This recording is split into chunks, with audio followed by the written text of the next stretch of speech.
If you're a driven, active person who wants to reach and pursue a higher quality life with some ambition, then guess what? This podcast is for you. This is the Driven Athlete Podcast. What's up, y'all? It's your man, Dr. Kyle. Welcome back to the Driven Athlete Podcast. Got a really cool guest, Ryan Burgess, with us. I know you're a busy guy, so I appreciate you taking the time to come in here. So thank you. I appreciate taking the opportunity to come in and talk with you. Looking forward to it. Want to hear all the stories about all this stuff. So share more with everybody if they're not familiar with where you're at, what you're doing now, but you're at MADabolic. Is that correct? Correct. Yeah. So I'm at MADabolic right now. It's a group fitness program that's up in Jupiter. So we're right there off of Indiantown Boulevard. And it is group fitness and more strength driven based, functional fitness. So we are actually a barbell free gym, meaning so we work primarily with kettlebell and dumbbell work, and we still have all the ergs.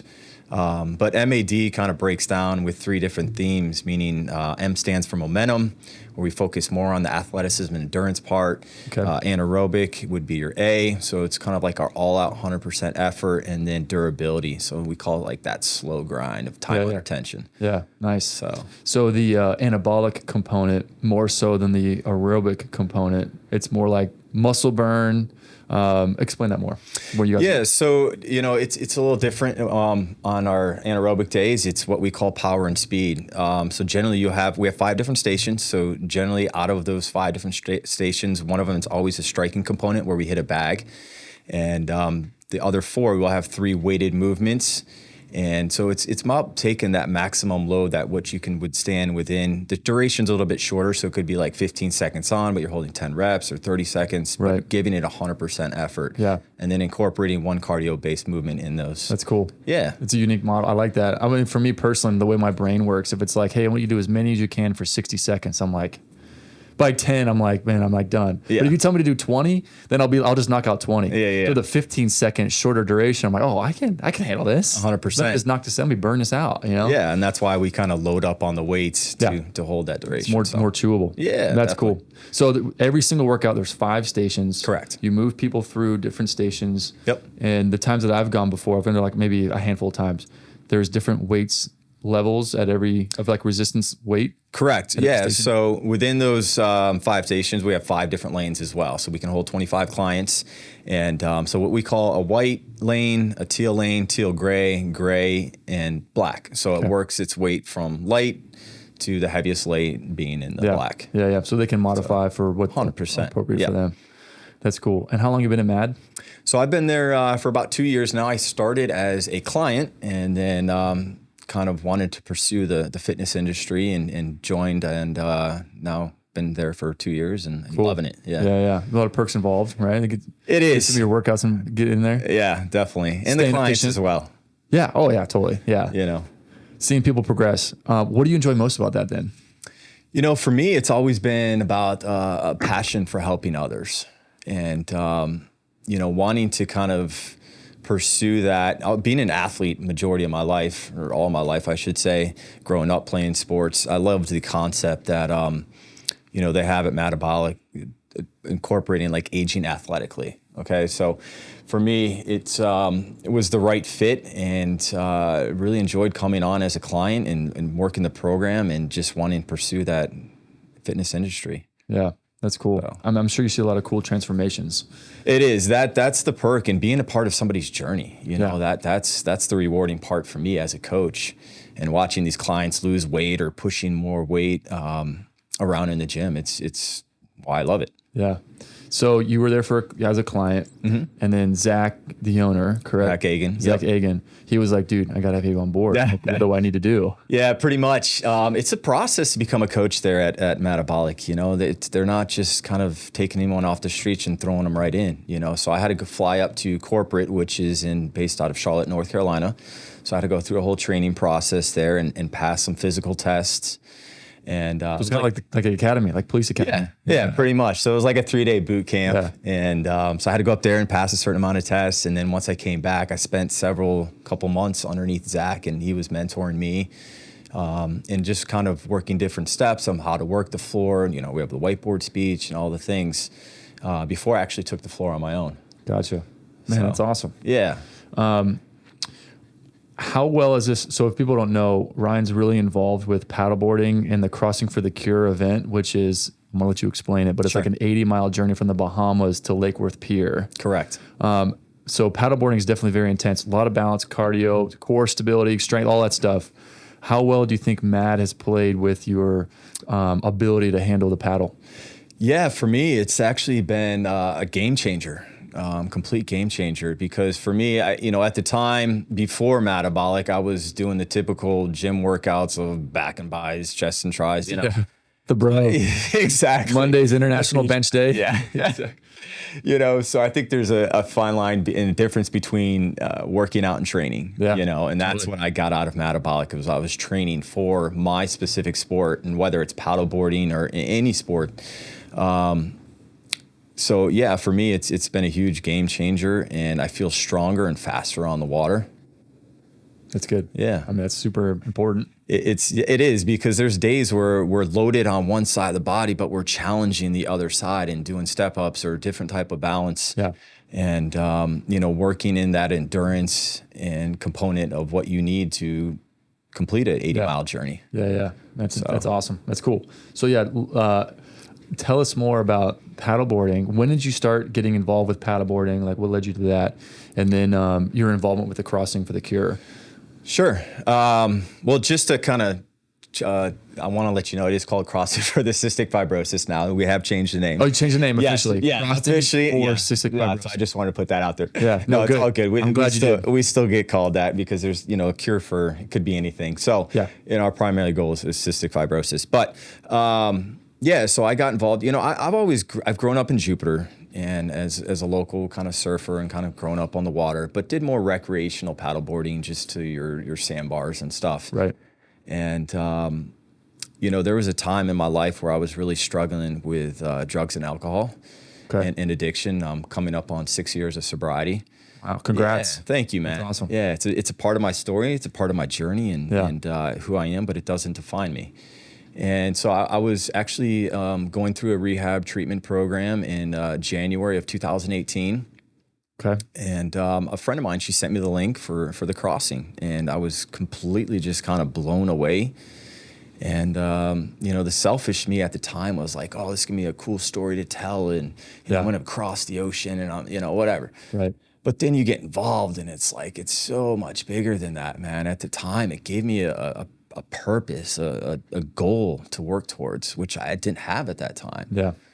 So something beyond yourself, something 100% for other people. Yeah. That's it. I mean, it makes sense with that same kind of mindset than where you're at Mad, of helping people's journey to like get better, contributing to their life to improve. You know what I mean? It makes sense. It's the same. It's the same kind of drive, Sure. Which from my understanding and my own humble limited experiences with things too, that always helps me to stay more consistent. Yeah. It's like, why am I doing, what's your why? Yeah, exactly. And we talk a lot about that. What is your why? Yeah. And everyone has their own. Some people might be a bucket list, or they might be affected by cystic fibrosis, or whatever the reason is. But, my why is my own, and that's what I hold dearly to me. And that's what gets me across that ocean. If you had to concisely say your why, what is that?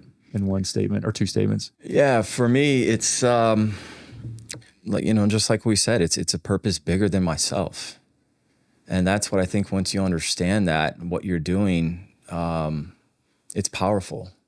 There's a lot to the Crossing, and it's beyond just the paddle. It's the physical, the mental, the spiritual, the emotional, everything about it. Yeah, and it's 80 miles? It is. So the Paddle for Cystic Fibrosis, it's an 80-mile paddle challenge. So we take paddlers from Bimini, Bahamas, which is basically right off the coast of Miami, and we paddle back from Bimini, Bahamas at 12 o'clock at night.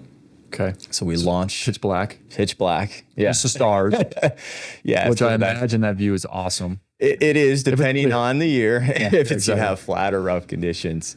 So we launch about 12 a.m. and we head back to Lake Worth Pier. Wow. Yeah. And how long does that usually take? It depends. So there's different ways to break up the Crossing. A lot of people probably their first year will do like a 2 or 4 person relay. So you're getting off and on the boat and switching up between your paddle partners. Okay. For me, I've only done solos. So I've done the full 80-mile paddle. and what we call an iron crusader. So it means you're going beach to beach and never get it on the boat. Man, that's intense. It is. Yeah, it's very intense. And you guys have boats that follow you, or you're nearby a boat in case you need food or water, or like you're like, I'm cramping, or it's some emergency. Yeah. So the boats are literally like from me to you. I mean, I'm drafting right behind the boats, just like, you know, bicyclers do. Yeah. Yeah.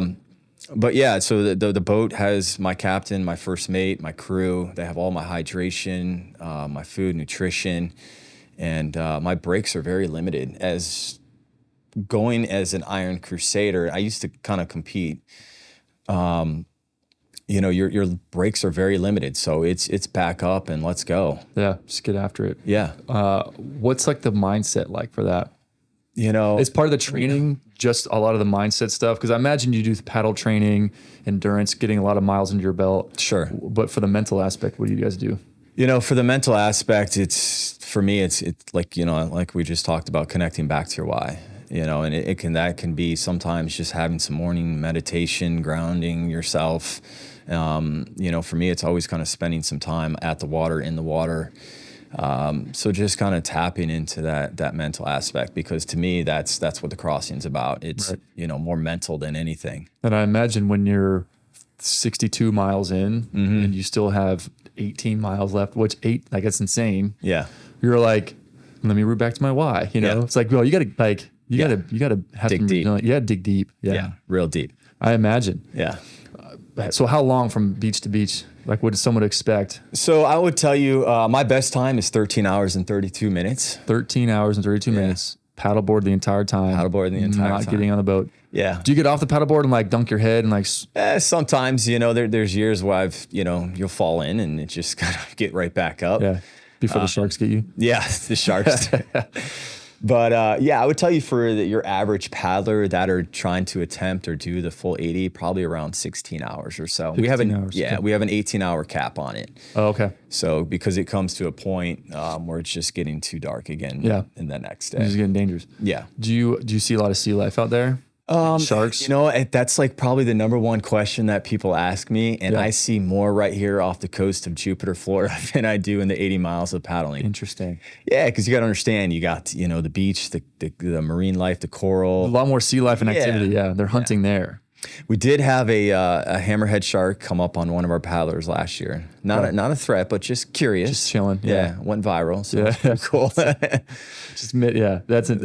would be intense. I can imagine. But yeah, it's a part of being out there. So That's awesome. How many paddlers did you have last year? Like your first year involved.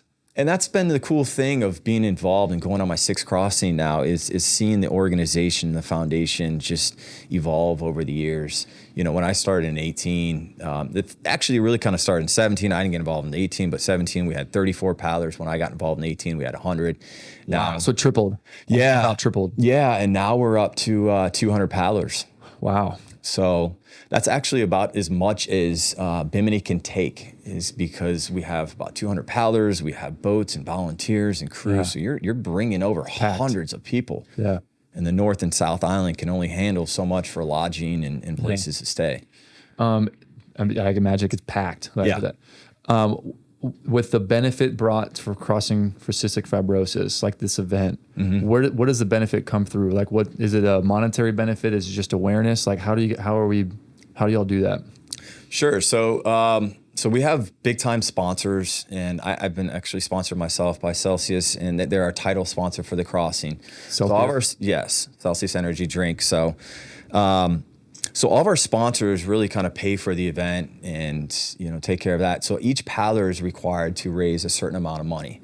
Now, that money goes towards help benefiting the families with cystic fibrosis and programs to help better their lives. We're not about finding a cure, but helping, you know, their lives live day to day, whether it's paying bills, electric bills, stuff like that. We have a mindful practice that we do in breath work. You know, with Forever Stoked Scholarship to help people get out on the water and water activities. And just so you guys know, is like the reason why we paddle as well, because cystic fibrosis is a terminal lung disease, right? So our lungs, they fill up with mucus and bacteria. And the salt water has so many health benefits. And that's what it does is getting these CFers. And a lot of people move closer to the coast of Florida or to the water to get that natural healing from the ocean, because that salt water or air breaks down the mucus and the bacteria in their lungs, and it helps them breathe better. So that's the main reason of why we paddle. Interesting. Yeah. That makes total sense. Yeah. I did 100%. not know that with the benefit like salt in the air. Sure.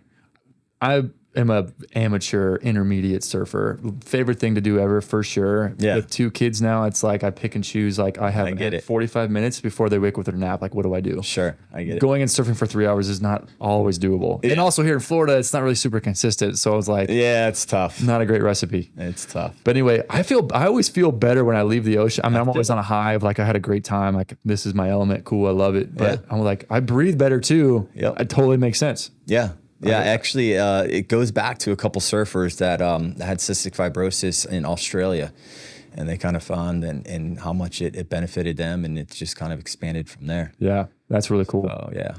So I appreciate you sharing about your addiction history and stuff, and Sure. 6 years sober now. Yep. So January of 2018 is when you said that someone presented this thing to you, and you were like, I'm all in. Like, let's go. So that year in June of 2018 is your first time? Correct. Yeah, like I said, I was actually in rehab, so I was only 6 months of sobriety at that time. And, I'd met Travis Suit, the founder and CEO of Piper's Angels Foundation. I met him at an event in February, and he literally looked me up and down. He said, "You can do it." And I went home and registered that day, not knowing a single person, and honestly haven't looked back since. That's cool. Yeah, so that's awesome. Sometimes you just gotta pull the trigger. That's it. That's what it's about, man. And I've learned to say yes to a lot of things now, and just like being here today. Yeah, it's the simple things. Cool. We don't care. Let's do it. Let's do it. We'll figure it out. Yeah. That's really cool.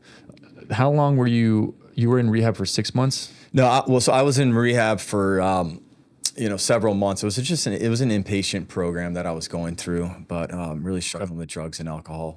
Yeah. Okay. Gotcha. Thanks for sharing that. No, it's part of my story. So right now then, for your own training as an athlete, competing in the crossing, you've competed for like Correct. placing, right, for 6 years? Because people can just also do it and just to complete it, like as be part of the community. Correct. So you don't have to compete. Correct. Yeah. Okay. So we have 2 different ways you can cross. We have a recreational division and we have a competitive division. So a lot of people, it's just about crossing. And like I've always said, it doesn't matter whether you do 5 miles or all 80 miles. It's kind of what you bring to the event. Yeah. So I've competed and I've done recreational too. Okay. Gotcha. Yep. That's cool. I would imagine for people it's more chewable of like, man, I can't compete. When it's like, it's just part of the recreation. I also love the community. Doing something better beyond yourself, whatever. 100%. That's really cool. So for your own readiness and training and stuff, you have MADabolic training, strength, anaerobic, endurance, core stability, core strength, all that stuff. 100%. Then you paddle on the water and get used to your element, mileage and stuff, like a marathon runner, I would assume. Correct. And then do you do any other kind of training stuff? Because you said you went to Costa Rica and you trained with Laird Hamilton at the XPT. I did. Convention or the course? Yeah, it was a retreat. Yeah. Retreat. What was done there? And then how has that played a role with your training now? Yeah, so I went down to Costa Rica for a retreat, like we were just talking about with Laird Hamilton and Gabby Reese. If you guys don't know Laird Hamilton, he is the pioneer of water sports. I mean, this guy is an absolute legend. He started stand-up paddleboarding, big wave surfer. Surfing, I think. Yeah, he's started it all, done it all. And he developed this program with his wife, Gabby Reese, called XPT. So it's Extreme Performance Training.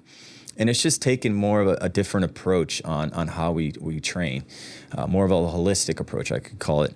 And I went down to Costa Rica. It was a 3-day retreat, and it was packed with just energy and adventure. And we paddleboard, we surfed, from mountain biking. But the real things that I kind of took away from was the breath work that we did every morning to start the day, before we got into to our program or our training for the day.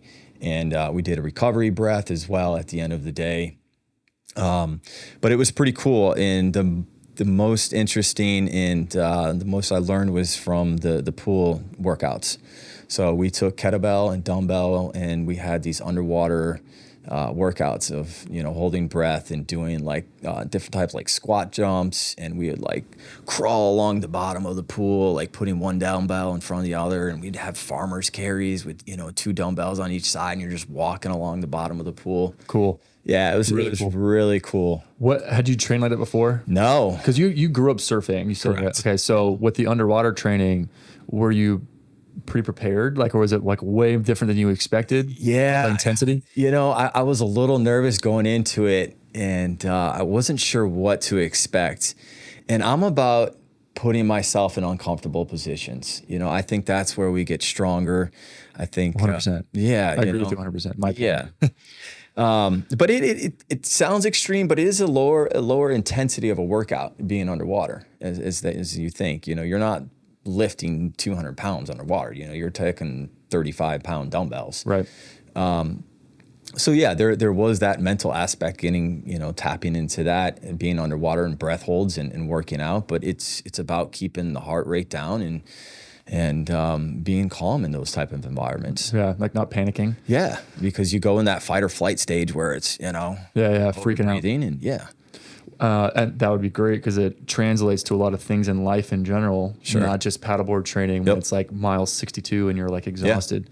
Yeah. I love that stuff. And I totally agree. Yeah. Like getting out of your comfort zone and the willingness to just do uncomfortable things and putting yourself in an uncomfortable position, like that's where growth happens in my opinion too.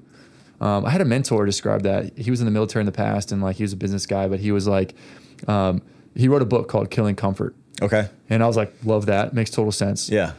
And he was like, the people that are really successful are just the ones that are just willing to do things that are uncomfortable. Yes. Like, I'm not familiar with this and I'm not comfortable doing it, but I understand it's going to help me grow. I'm going to do it anyway. Yes. And then the second thing that they suggested was like, really make someone successful, the willingness to be uncomfortable, and then just the ability to learn new things. Yep. Are you able to just like try to learn something new? And part of that's the humility of sucking at first for the long-term benefit. And I'm like, that also makes total sense. Yeah. Versus like nobody's really willing to dive in, But anyway, so with the underwater training, it makes total sense. Yeah. The panic involved, just being comfortable. And you mentioned breath work a bunch. Mm-hmm. The benefit of breath work in what sense? Like controlling your diaphragm, increasing the VO2 you can inhale, or managing your heart rate with your breath? Yeah, I think all of it. All that. Yeah, no, okay. It all goes into play. And but yeah, I think the main thing is kind of keeping that heart rate down when you're underwater like that, and staying in that calm state of mind. So what do they suggest how you do that? Yeah, so there's different ways of breath work and what we did. I mean, let's take the squat jumps for instance. So we'd come down to the bottom of the pool, we loaded. You're letting the air out as you're jumping up. You take the inhale at the top of the out of the pool, and then you'd come back down. Oh, so you're jumping out of the water and in the water. Okay. Yeah. In the meantime. In between. Okay. So there's different techniques that they taught us in really, again, kind of calming everything down, because once you start bringing that heart rate up and exerting energy, you're running out of that breath. But, they teach a lot about the nasal breath and pulling from that lower abdominal through the diaphragm, the ribs, and all that, to where mouth breathing, you find yourself in that fight or flight stage that we talk about. Right. And sometimes over breathing. Gotcha. Yeah. Interesting. Are you guys familiar with Wim Hof? Yeah. Did y'all talk about that? Well, that's where Laird Hamilton got all of his work from. So interesting. So he took a lot from Wim Hof, and I guess Wim Hof was at his first couple retreats when he started XPT. That's really crazy. So that's kind of where that breath. I have not, haven't read his book. I've just been exposed and read some things about him and saw some videos or whatever. But are you familiar a lot with Wim Hof and his methods and stuff, or his thing? Yeah, not enough, but yes. What I read was that like he's able to put himself in extreme temperature, cold temperatures. Yep. With like no clothes, right? Yep. Just like board shorts or something. And he's like able to hang out there for hours, where otherwise it's like, this is physically impossible. Yeah. And it's like he'd be there for hours in frigid environments in the snow. Yeah. And they're like, your temperature and your body heat is like literally increasing. Yeah. Like, it's crazy. How are you doing that? Yeah. And it's like, it's mind control or just like mind power. And then breath would be involved with that too. But I'm like, It's crazy. I would love that kind of mastering the mind, you know? Yeah, it's very powerful. I know he owns like some records for like long distance miles in the snow with like no clothes on or something. Crazy. But yeah. So did they talk a lot about that stuff then, or link a lot of the stuff together? Yeah, they didn't get too much into Wim Hof, but I knew it was a part of how they got started in that breathwork program. So cool. Yeah, but it's important to understand how to breathe, especially in those high intensity like anaerobic states of, you know, starting nasal, going to a nasal mouth, and then eventually getting into a mouth to mouth to get more oxygen into our system and getting the CO2 out. Right. So yeah, there's different strategies depending on the workload that you're doing. So are you mindful of that breath work and stuff during your workouts at MAD and paddleboarding also, like just everyday life stuff? Oh yeah. I really try to stick to that nasal breath, just everyday life. And then it's been cool because, you know, I've recently got certified through XPT for breathwork, and being able to kind of use that on my clients at MADabolic and understanding what it's like to truly like hold and brace that midsection when you're down loaded in a squat. Right. You know, and pulling from that lower belly. So cool. Yeah, it's been fun and it's been interesting. I think the clients are really enjoying it and taking a different approach and unique feature of training. One more layer they can put in as part of their 100%. It's just adding to that toolbox. Yeah. You know. Did they do a lot of temperature control stuff at the XPT? No. Well, temperature control, like diving into cold plunges, hot stuff, like contrast and stuff. Yep, that was incorporated 2 out of the 3 days. So we did cold plunges and or ice baths, I should say, and right into the sauna. So that was actually my first ice bath. Yeah, surprising. I know that's like the thing in the trend, but yeah. Yeah. I mean, I'm a fan of them. What are they describing with the benefits, or like why is that part of their program? Yeah, the recovery, the inflammation, and I think it's the mental game too as well. 100%. In my opinion, again, I would agree. Yeah. You know, so for me, that they do the 3-minute ice plunge. So that was my first interaction with cold therapy, and how was it? That experience?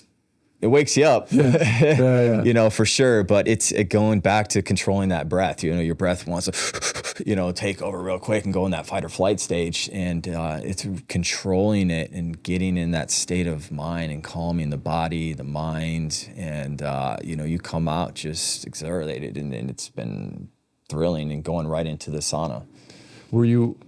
How did that 3 minutes go for you that first time? Long. Yeah, it was probably a long 3 minutes, but we had coaches there to walk us through the whole thing. Wow, that's cool. Yeah. I think about that with like SEAL training, you know, like because Navy SEAls, they do stuff like that. Sure. Or they're in San Diego, so it's like freezing, there's really cold water. Sure. And they're like Hell Week and stuff, but they're like, just dive in right now, get back out. You know, like just being able to handle that. Well, that's it. I mean, being a South Florida boy, I'm such a wuss when Yeah. it comes to cold water. Yeah, I mean, totally. I'm not going to lie. Yeah, We're a little spoiled down here. That's really cool. So do you, have you been incorporating a lot of this underwater training still as part of your programming? And then are you taking on, like, are you programming that for other people as well? Yeah, right now I've just kind of incorporated for my own training, you know, just kind of tapping into that. I've done some underwater work in the ocean as well. We drop in what was it? I think it was like a 40-pound kettlebell to the bottom of the ocean, you know, and doing farmer's carries and work on my breath hold. So I've incorporated that more into my own personal training, because it's a lot to take other individuals and put them in that type of environment. If they're not ready, yeah. Yeah, you know, there's a lot of qualifications and things that taking measures to be careful of, you know, because you could get that shallow drownings, you know, it happens. Right. Yeah. Blackout. Right. People are trying to take it too far when they don't need to. Right. Yeah. So for me right now, I mean, the goal for me, I eventually want to develop a program in getting into the pool, because I think it is something unique and different that nobody's, you know, doing around here. Right. So that is my ultimate goal. But for right now, I'm in the process of developing something like that. Yeah. So you're in the process of developing a pool breath work or underwater type training program specifically for clients trying to go that route, water enthusiasts, paddleboarders. Yep. And it's going to be, you're going to take on clients. Yep. Is that right? Okay. Cool. That's awesome. Yeah. I'm excited. I mean, right now I'm in the works of really putting something together for my paddlers for this year's crossing. Okay. And so it's a 14-week program that we're going to be putting them through, or I'm going to be putting them through. But again, it just goes back to being in that uncomfortable state and taking the natural environments and our surroundings and, lifting logs and doing step-ups on tree stumps and like carrying 5-gallon buckets of water down the beach. That'd be brutal. Yeah. Yeah. Let me know if you want to join. Yeah. If I can navigate the timing and the schedule, I just got to make it happen. Just got to plan. Yeah. But with the kiddos, it could be tough for challenge. Oh, I get it. And you're saying you guys are due. I am. Yeah. We're awesome. really excited. Congrats. My fiance and I, we're due in July 18th. So we're having a baby girl. Awesome. Just, that's what I was telling you. She has to hold on to that date because I got the crossing at the end of June. So can't have her come. Just gotta hang on. Yeah. Breath work. Yeah, exactly. Right? I'm tired of hearing about your breath work. I know. She puts up with me and I love her. That's all I hope. Yeah, I'm sure you guys. Yeah. So, and you guys are the wedding then is planned for this year then? Well, that's the thing. We recently got engaged August 31st of last year. We went down to Costa Rica and I had this beautiful engagement for her. And cool. it's a cool little spot I found when I was there with XPT. But so now that we're, having a baby, everything's kind of a change. And I think we're looking to elope and just kind of go somewhere epic on the top of a mountain. Okay. That's more of our style. That's awesome. Yeah. You guys do you. Yeah, that's it. We're just a little different and we love our camping in the mountains too. So. Yeah, cool. Yeah. That's really awesome, man. Well, congrats. Thank you. I appreciate that. So baby girl coming in June 18th. June 18th. Crossing is July 18th. July 18th. Yeah. The crossing is in June, early June. Yeah, it's actually the third weekend of June. Okay, so late June. Yeah, it's just right after the next week after. So that's a tight window. Yeah. Okay. Yeah. So all right. We'll see how everything folds. That's cool. That's awesome, man. Congrats. And then you guys are moving into a house too. So you're navigating moving. Is that right? Yeah, well, I moved in with her and that's kind of where, I had this opportunity at the time to sell my old house, move in with her. And it kind of opened up these opportunities to dive into the fitness industry and my passion for what I'm doing now. That's really cool. Yeah. That's awesome, man. Well, congrats. A lot going on this year. A lot going on. A lot of great stuff going on. This is beautiful moments that I'm, excited to share. How's the any name choices coming? We're kind of throwing around a little bit. Yeah. We're kind of throwing around, just being a waterman. It's throwing around the name like Kai Lani. Cool. Kai being ocean, sea, Lani being the heaven, skies. Amazing. So awesome. Yeah. That's it. We'll see. I think so too. Yeah. I don't know if you know this. We already decided. Yeah. What's your fiance's name? April. I don't know. Yeah. April, we decided. So it was kind of her choice. Problem solved. Yeah. Oh, it's her choice. Established it right here on the podcast. Yeah. Dude, we can move on now. Yeah. Great. That's off the list. Cool. Yeah. Dude, that's awesome, man. Congrats. Thank you. So you're navigating, developing this underwater programming for paddleboarders. What's included some functional fitness things, beach related. Yep. You're training full time at MADabolic. Yep. Doing your own training and paddleboard training. Yep. Awesome. Yeah. So I just been fortunate enough, Zach Agan, the owner of MADabolic, he's an amazing dude and I love that guy to death. And he's been a mentor of mine and helping me throughout this journey that I want to pursue and my passion. It's really cool. Yeah. So. I have to get him on here too. We could talk about his journey. Oh yeah. He'll tell you a lot. Yeah, that's cool. Yeah. We lack a lot of stuff. Yeah. He's a detailer. So good. We actually have some mutual friends too. Like we've known each other people in between us that for a long time, which is weird. It's a small world. It's crazy. Yep. I'm sure. What did you, so for your own development and journey and stuff, right? XPT, great, development program for you. Took a lot from it. Doing your own training right now. What other books or other directions have you gone, mentors and things for your own development? Yeah, honestly, for me, I've kind of learned on my own. When it came to when I first got involved with the crossing, we didn't have this great mentorship and program at the time. I just kind of learned from the previous year from guys, but we didn't have these developed programs until I kind of got involved in 19 as the director of mentorship. Cool. So for me, it was kind of my own self-teaching. My mom used to literally drop me off at random bridges throughout Palm Beach County, and I would just paddle home 5 miles, 10 miles, 15, and just keep adding it up. You're not doing a marathon to train for me. You know what I mean? It's like that old saying. But, for me, that was just building on top of my miles and incorporating my strength training on the, when I'm off the water. Gotcha. That's cool. I think so. I mean, what I like a lot about that stuff is like a lot of that translates to like life, for training and stuff. This is my opinion, of course, right? Like training, owning a practice, like being a father, right? Which you're about to be in that boat, which is awesome. Yep.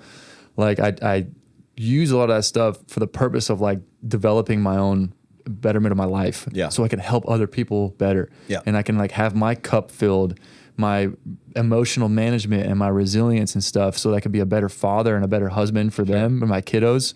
I have 2 kids. So I'm like trying to establish that stuff to be a more stable,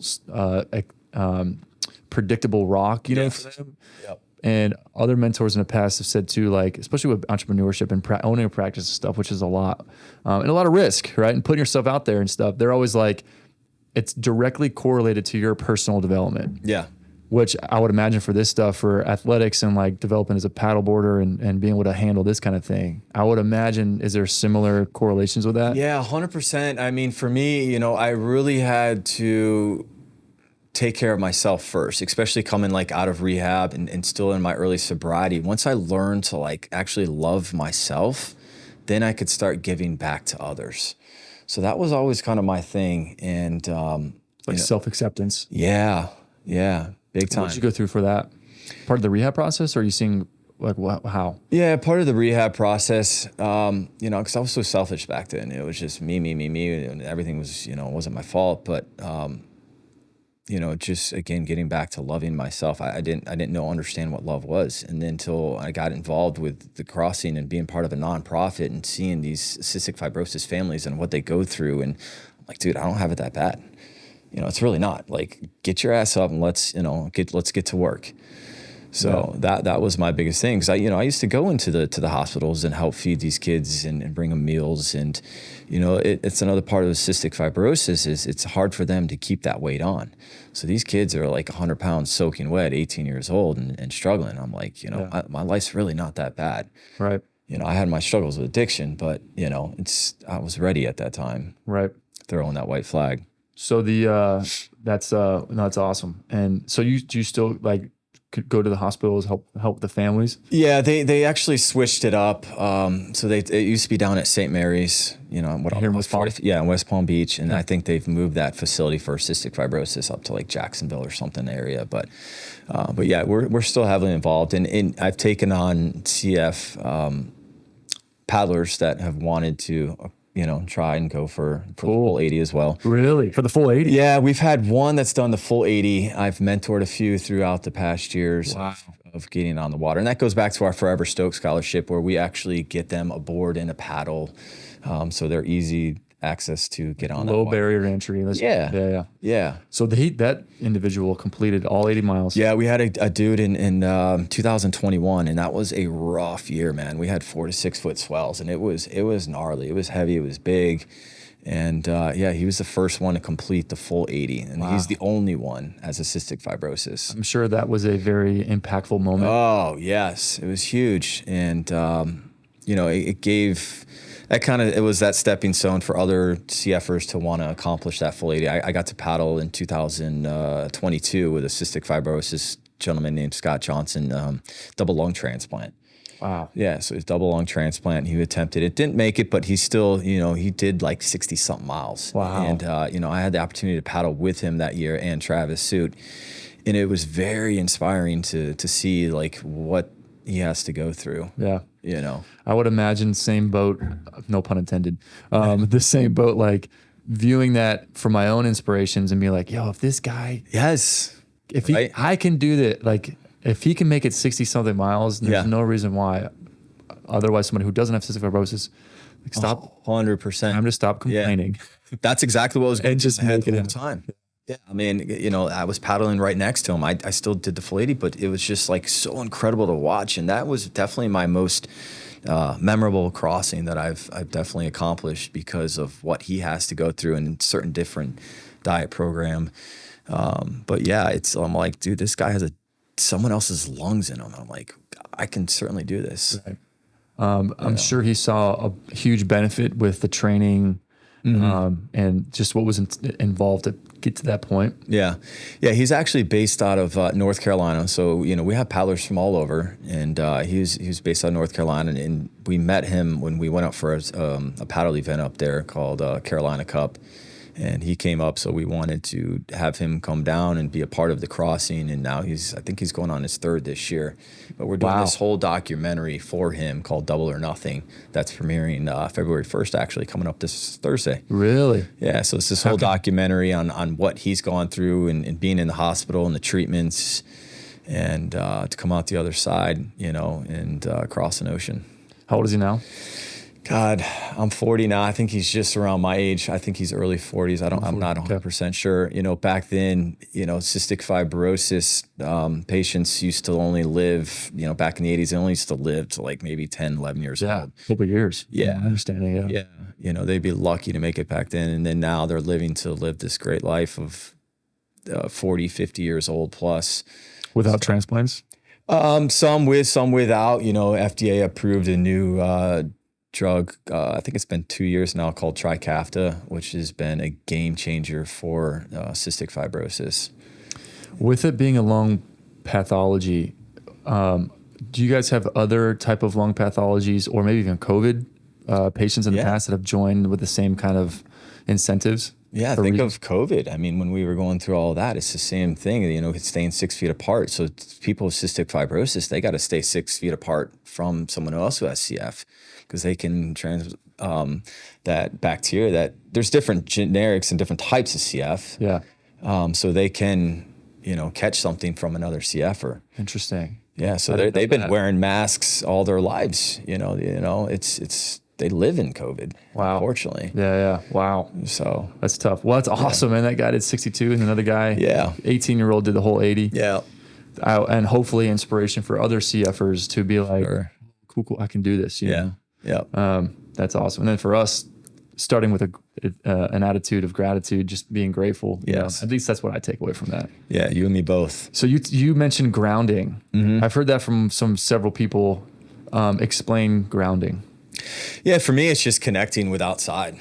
Being a part of just everyday life, of being outside and grounding myself, whether it's in nature and going for walks or hiking or connecting with the beach and taking a moment to myself and journaling.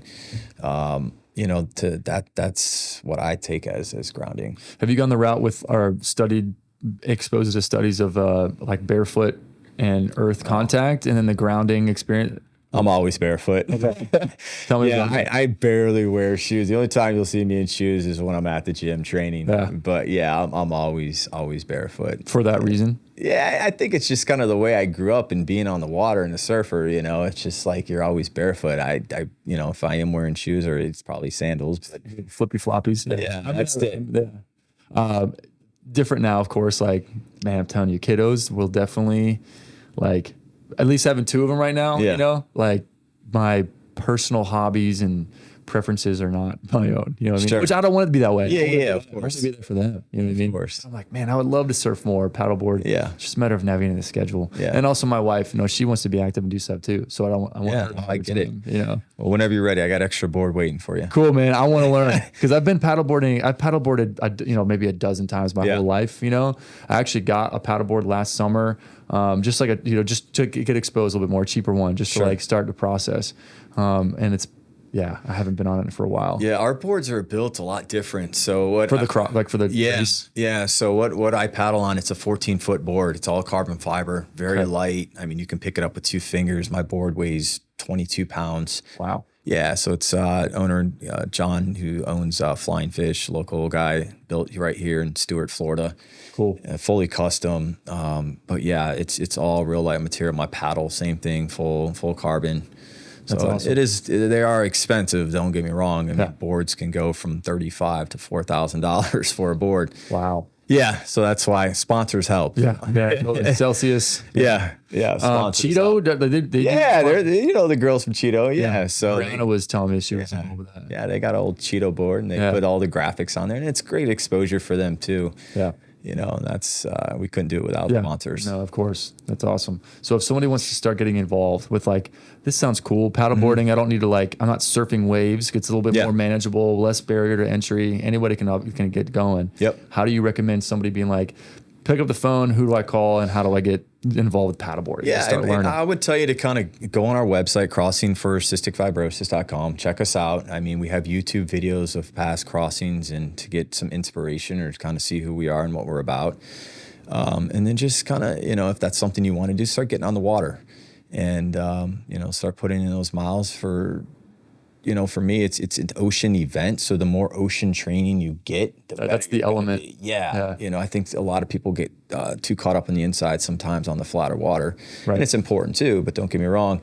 But that's what makes our event so unique because we're at the mercy of the ocean. Right. But yeah, go on and check us out and we'd love to join you. We will eventually, if you do sign up for the crossing, we'll assign you a mentor to help kind of guide you through the process.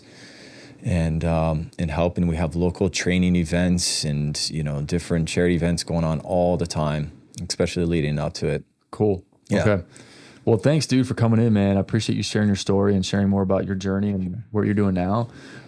Besides cysticfibrosis.com, is that right? Yep. Okay. How else can people reach out to you? Or you can reach out to me on Instagram at, Ryan Burgess 08 on Instagram.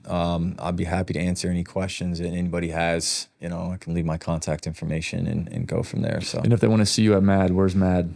MADabolic, Mad Jupiter, and Instagram as well. Okay. Yep. Gotcha. So, and they're right off Indiantown. And basically Indiantown and Penix. So anybody that wants to come in, I'll give them a free week trial. Okay, cool. Free week trial. Awesome, man. Well, thank you for coming in, man. We'll have you again. Maybe post or like right before the crossing and see where you're at and things learned then. And then maybe after your baby and stuff too. Yeah.